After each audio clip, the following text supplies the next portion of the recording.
Our verse today is Matthew 16, verse 18. And I tell you, you are Peter, and on this rock I will build my church, and the gates of hell shall not prevail against it. We know the meaning of rock and can connect with the qualities of rock, its solidity, impenetrability, protection, and security. But let us look at the Hebrew Bible and see what rock meant. First and foremost, God was the rock, the solid rock for the people of Israel. And as rock, his work is perfect, and all his ways are justice. Deuteronomy 32, verse 4. As the rock of Israel, God was solidly behind his people. Deuteronomy 32, verse 18 and verse 31. As their rock, he was their place of refuge and deliverer. 2 Samuel 22, verse 2 to 3, Psalm 18, verse 2, 31, verse 2, 71, verse 3. There was no other rock like the God of Israel. 1 Samuel chapter 2, verse 2, 2 Samuel 22, 32. God is an everlasting rock. Isaiah 26, verse 4. Second, the rock was the source of water for Israel in the wilderness. God gave them water from the rock. Exodus 17, 6, Numbers 28 to 11, Nehemiah 9, verse 15.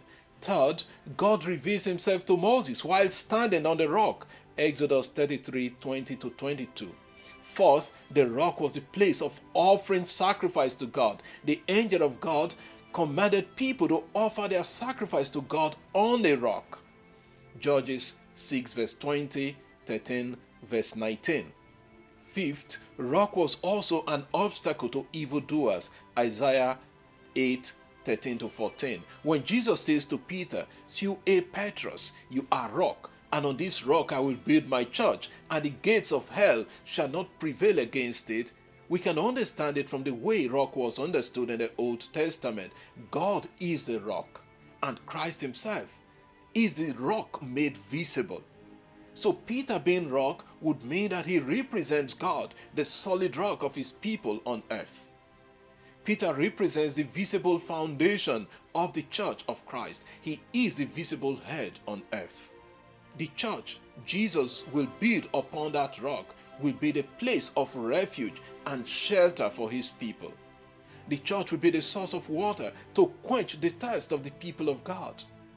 Paul understands this when he says, "And all drank the same spiritual drink, for they drank from the spiritual rock that followed them, and the rock was Christ." 1 Corinthians chapter 10, verse 4. Upon the rock, the church, people will offer sacrifices to God. It is in the church and through the church that God will reveal himself to his people.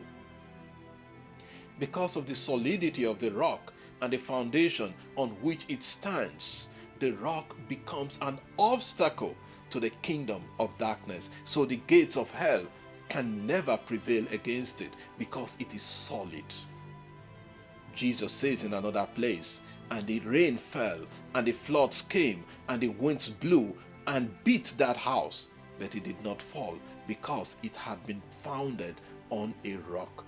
Matthew 7, verse 25. That is the church. It is founded on a rock, on a solid rock, on a solid foundation. So as members of the Church of Christ, let us stand firmly on the teaching that Jesus has left us, which we keep receiving from the visible representative of Christ, the successor of Peter today.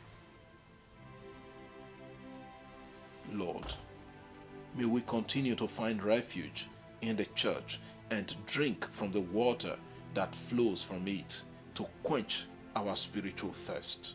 Amen. God bless you and enjoy the rest of the day.